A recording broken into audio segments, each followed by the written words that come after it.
పేతురు రాసినటువంటి 7వ వచనంలోనే 2వ భాగాన్ని మనం చూసినట్లయితే, మీరు స్వస్థ బుద్ధి గలవారై ప్రార్థనలు చేయుటకు మెలకువగా ఉండండి. పరిశుద్ధ ప్రార్థన పట్లంట నిరంతరము మనము జాగ్రత్తగా ఉండటానికి ప్రయత్నం చేయాలి. మన ఆత్మ పరిశుద్ధముగా ఉంచుటకు, ఆ ఆత్మ పరిశుద్ధముగా ఉంచి ప్రార్థనలతో సాధ్యమైనంత వరకు అది స్తుతించే ఆత్మగా ఉండాలని పేతురు కోరుకుంటున్నట్లుగా మనం చూస్తున్నాం. మనము పరిశుద్ధ ప్రార్థన పట్ల మనం ఏం చేయాలంట, నిరంతరము జాగ్రత్తగా ఉండటానికి మనం ప్రయత్నం చేయాలి. దేవుడు రానయ్యున్నాడని జాగ్రత్తగా ఉండాలి. పరిశుద్ధ ప్రార్థనల పట్ల మనము జాగ్రత్తగా ఉండాలి.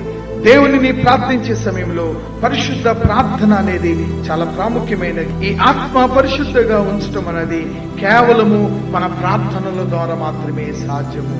కనుక మన ఆత్మ పరిశుద్ధముగా ఉండాలి అంటే అది ప్రార్థనల ద్వారా సాధ్యము. కనుక ఆ ప్రార్థనల పట్ల నిరంతరము నువ్వు ఎలా ఉండాలి, జాగ్రత్తగా ఉండాలని ప్రభు జ్ఞాపకం చేస్తున్నాడు.